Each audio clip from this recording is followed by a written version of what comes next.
Hello दोस्तों, कैसे हो आप सब। आज हम बात करने वाले हैं 2004 में रिलीज हुई romantic science fiction movie eternal sunshine of the spotless mind के बारे में। दोस्तों, ये मूवी है दो लोगों की फीलिंग्स को लेकर, उनके एटीट्यूड या नेचर को लेकर, उनकी थिंकिंग को लेकर और उनके एक दूसरे के लिए जो बिहेवियर है उसको लेकर। आई होप आप सब रेडी है एक नई लव स्टोरी सुनने के लिए। So let's begin.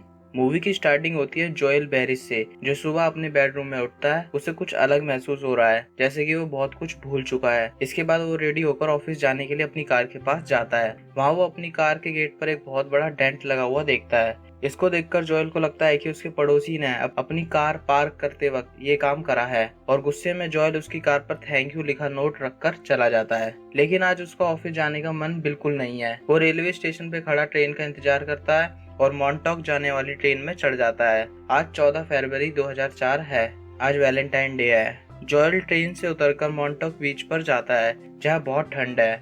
वहाँ वो अपनी डायरी खोलता है, जिसके कुछ पन्ने फटे हुए हैं, लेकिन उसको याद नहीं कि ये उसने कब फाड़े थे। कुछ देर बाद वो एक रेस्टोरेंट में लंच करने जाता है। वहाँ उसे ब्लू कलर के हेयर वाली लड़की दिखती है। ये लड़की उसे कुछ देर पहले बीच पर भी दिखी थी। इसके बाद वो घर जाने के लिए रेलवे स्टेशन पर वापस आता है। वहाँ फिर से उसे वही ब्लू हेयर वाली और ऑरेंज जैकेट वाली लड़की दिखती है। इस बार वो लड़की जोएल को हाय करती है। जोएल भी उसे एक स्माइल के साथ हाय करता है। फिर वो दोनों ट्रेन के एक ही कंपार्टमेंट में होते हैं। जोएल उसकी ड्राइंग अपनी डायरी में बना रहा होता है। कहीं ना कहीं वो उस लड़की की तरफ अट्रैक्ट हो रहा है। वो लड़की जोएल के पास आकर उसे फिर से हाय बोलती है। उसका नाम क्लेमेंटाइन है, और थोड़ी देर के इंट्रोडक्शन के बाद क्लेमेंटाइन जोएल से बहुत बातें करती है, अपने काम के बारे में, अपने बालों के कलर्स के अजीब और अलग नामों के बारे में, और भी बहुत सारी बातें वो दोनों करते हैं। क्लेमेंटाइन का नेचर एक्सट्रोवर्ट है। वो बहुत बोलती है, जो उसके दिल में है वो उसकी जुबान पर भी होता है। ठीक इसके अपोजिट जोएल का नेचर बहुत इंट्रोवर्ट है। वो थोड़ा शाय है और कम बोलता है।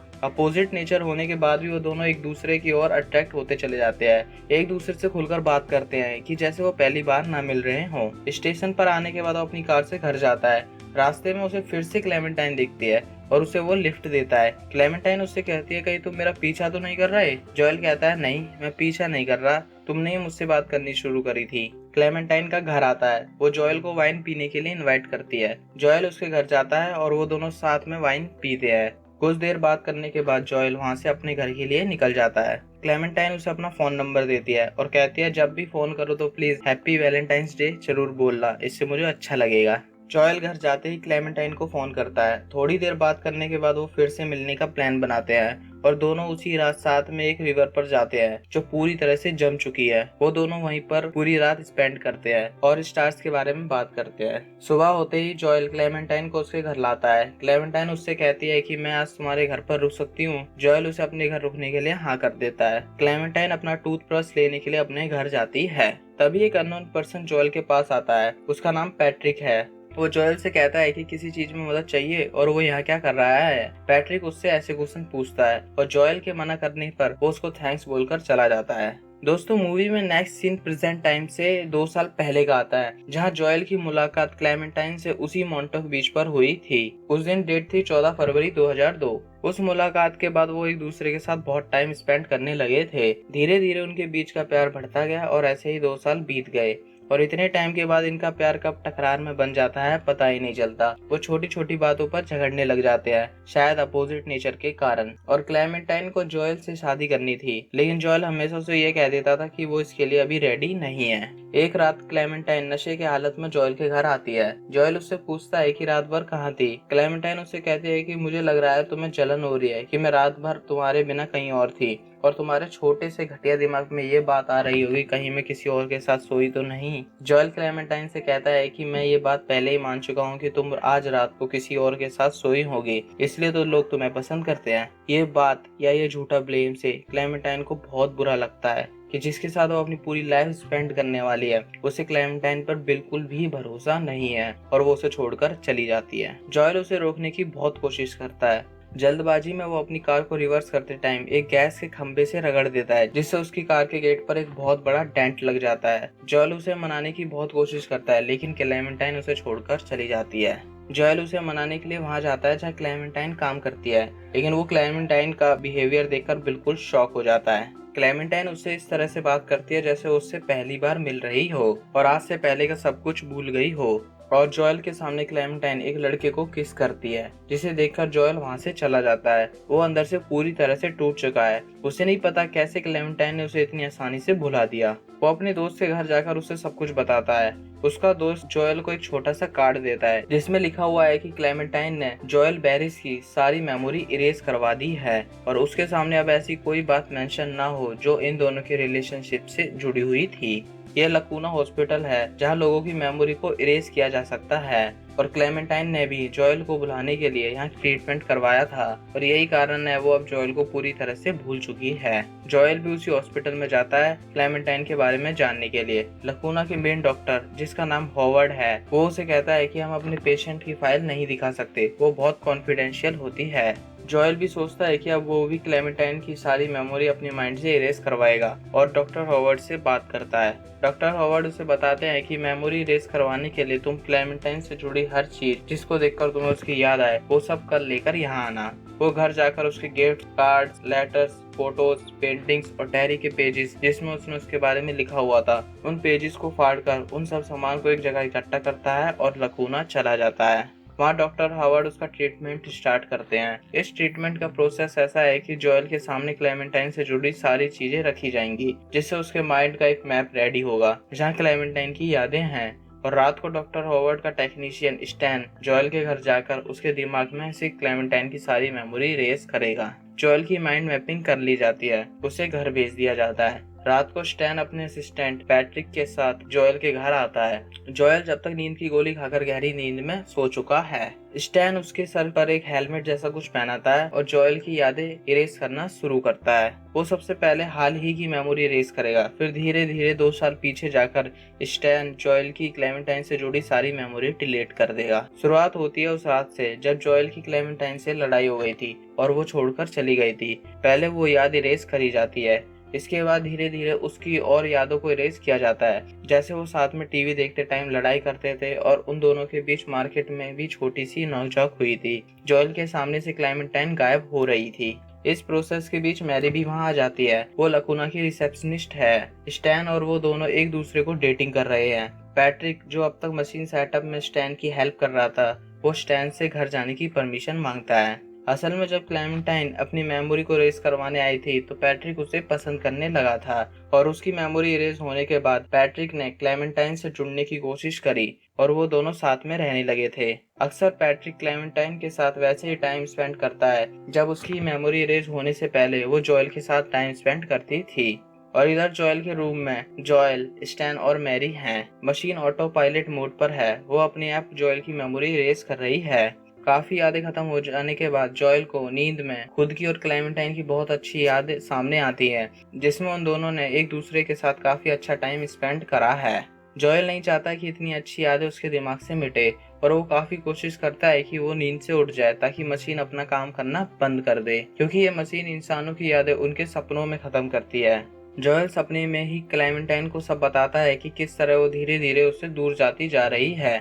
क्लेमेंटाइन के कहने पर वो अपनी आंखें खोलने की कोशिश करता है और एक बार वो अपनी आंखें खोल भी लेता है, लेकिन नींद की दवाई की वजह से वो दोबारा सपनों की दुनिया में पहुंच जाता है जहां क्लेमेंटाइन के साथ वो अच्छा टाइम गुजार रहा है और वो उसके सामने से गायब हो रही है। एक बार और क्लेमेंटाइन उसे एक आइडिया देती है कि क्यों ना जॉयल उसे एक ऐसी याद में ले जाए जहाँ से क्लेमेंटाइन अब तक अनजान हो। मीन्स दैट एक नई याद बनाने के लिए वो उसे कहती है जिसका स्टैन और डॉक्टर हॉवर्ड को नहीं पता है। अगर उन्हें इस याद का पता ही नहीं होगा तो वो इसे मिटाएंगे कैसे। और जॉयल क्लेमेंटाइन को अपने बचपन की यादों में ले जाता है जहाँ क्लेमेंटाइन उसकी मॉम की एक फ्रेंड है और जॉयल छोटा बच्चा।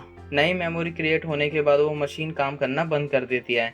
इसे देखकर स्टैन थोड़ा परेशान हो जाता है और वो हॉवर्ड को फोन कर बताता है कि मशीन ने अचानक ही जॉयल की यादें मिटाना बंद कर दिया है। हॉवर्ड जॉयल के घर आता है। उसे नहीं पता कि मैरी भी वहाँ होगी। मैरी हॉवर्ड से यह कहकर बच जाती है कि वो भी इस प्रोसेस को देखना चाहती थी और हॉवर्ड मशीन को चेक करता है, लेकिन उसे माइंड मैप में कोई याद नजर नहीं आती। फिर वो अपने सिस्टम को जॉयल के माइंड से डायरेक्ट लिंक करता है, तब उसे एक नई मेमोरी नजर आती है और वो उसे मिटा देता है। इधर जॉयल अपने सपने में खुद को और क्लेमेंटाइन को गायब होता देखता है और सडनली उसकी आंखें खुल जाती है, लेकिन हॉवर्ड तुरंत ही नींद का इंजेक्शन उसे दे देता है। जॉयल सपने में क्लेमेंटाइन के साथ भागे जा रहा है, लेकिन उससे भी तेज क्लेमेंटाइन उसके सामने से गायब हो रही है। वो जैसे ही कोई नई मेमोरी क्रिएट करता, हॉवर्ड उसे मिटा देता। स्टैन को लगता है कि हॉवर्ड ने सब कुछ संभाल लिया है, जिससे वो थोड़ी देर बाहर घूमने चला जाता है। थोड़ी देर बाद मैरी हॉवर्ड को कहती है कि मुझे आपका काम बहुत पसंद है और उसे किस कर लेती है और हॉवर्ड को बताती है कि वो बहुत टाइम से उसे प्यार करती है। हॉवर्ड भी कंट्रोल लेस हो जाता है और मैरी को किस करता है। ये सब स्टैन बाहर से देख रहा होता है। तभी हॉवर्ड की वाइफ आ जाती है। स्टैन हॉवर्ड को वार्न करने के लिए अपनी वैन का हॉर्न बजाता है, लेकिन तब तक हॉवर्ड की वाइफ अपने हस्बैंड को उस हालत में देख चुकी होती है। हॉवर्ड और मैरी भागकर बिल्डिंग से बाहर आते हैं। वो अपनी वाइफ को समझाने की कोशिश करता है। हॉवर्ड की वाइफ उसे कहती है कि इतने कमीने मत बनो, बता दो सब कुछ मैरी को। और वो मैरी को बताती है कि हॉवर्ड हमेशा से ही तुम्हारा था और वहाँ से चली जाती है। मैरी को नहीं पता कि हॉवर्ड उसे कौन सी बात छुपा रहा है। हॉवर्ड मैरी को बताता है कि हम दोनों पहले से ही रिलेशनशिप में थे, लेकिन तुम इस रिलेशनशिप को भुलाना चाहती थी, जिसके लिए तुमने अपनी मेमोरी रेस करवाई और तुम सब कुछ भूल गई थी। और हॉवर्ड जॉयल के पास चला जाता है, जो अब भी अंडर प्रोसीजर है और वो सब स्टेज पर है जब जॉयल क्लेमेंटाइन से शुरुआती दिनों में मिला था। अब जॉयल समझ चुका है कि वो इस ट्रीटमेंट को रोक नहीं पाएगा, इस कारण वो बची हुई यादों को खुलकर देख लेना चाहता है। इधर मैरी लकूना जाकर अपनी फाइल ढूंढती है, जिसमें उसकी एक मेमोरी रेज होने से पहले की एक वॉइस रिकॉर्डिंग भी है, जिसमें वो हॉवर्ड की ही मेमोरी रेज करने की बात कर रही है, जिसे सुनकर वो बहुत अपसेट हो जाती है। यहाँ जॉयल की बस उस दिन की मेमोरी और बची है जब वो पहली बार क्लेमेंटाइन से मिला था, 14 फेब 2002 मॉन्टॉक बीच। वहाँ वो थोड़ी देर साथ बीच पर घूमते हैं और दोनों बहुत बातें करते हैं। असल में नींद में ही जॉयल समझ गया था कि उसका क्लेमेंटाइन की मेमोरी रेस करवाने का फैसला बहुत गलत है, लेकिन अब उस याद से भी क्लेमेंटाइन धीरे धीरे गायब हो रही है और उसका लास्ट सेंटेंस था उठने के बाद मॉन्टॉक बीच पर मिलना। और अब जॉयल के माइंड से क्लेमेंटाइन की सारी मेमोरी जा चुकी है। अब वो उसे पूरी तरह से भूल गया है। हॉवर्ड और स्टैन अपना सामान वैन में रखते हैं और वहां से चले जाते हैं। स्टैन ऑफिस में पहुंचकर देखता है कि मैरी ने सारे पेशेंट की फाइल्स और उनकी रिकॉर्डिंग अपने पास रख ली है, ताकि वो उन सबको उनकी रिकॉर्डिंग पार्सल कर सके जिनकी ये फाइल्स है। उसका मानना है कि सबको अपने बारे में सब कुछ पता होना चाहिए।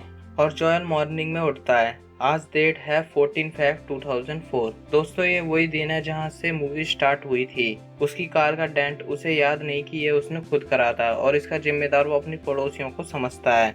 अगेन क्लेमेंटाइन से वही मिलना जहां वो 2 साल पहले भी मिल चुका था। और उस दिन जब मॉर्निंग में क्लेमेंटाइन अपना टूथब्रश लेने जाती है तो पैट्रिक जॉयल के पास आता है उसकी मदद के लिए। असल में उस टाइम पैट्रिक को लग रहा है कि जॉयल क्लेमेंटाइन के साथ कैसे है। शायद अब तक उसकी मेमोरी पूरी तरह से रेस नहीं हुई है, लेकिन उनकी डेस्टिनी थी कि वो दोबारा मिले और ऐसा हुआ भी।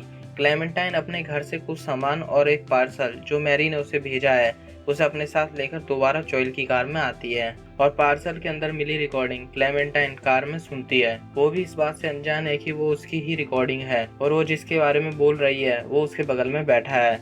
उस रिकॉर्डिंग में वो जॉयल को भुलाने के लिए कुछ रीजंस हॉवर्ड को बता रही है कि वो बेवकूफ है, बोरिंग है, एक्सेट्रा, जिसे सुनकर जॉयल क्लेमेंटाइन से नाराज हो जाता है और क्लेमेंटाइन उसे कहती है कि ये सब मैंने नहीं बोला और वो भी गुस्से में कार से उतरकर अपने घर की तरफ चली जाती है। क्लेमेंटाइन को कुछ समझ नहीं आता कि उसने कब और क्यों जॉयल को ये सब बोला। कुछ देर शांत होने के बाद वो जॉयल के घर जाती है उससे माफी मांगने के लिए। वहाँ क्लेमेंटाइन देखती है कि जॉयल भी एक कोने में बैठा रिकॉर्डिंग सुन रहा है।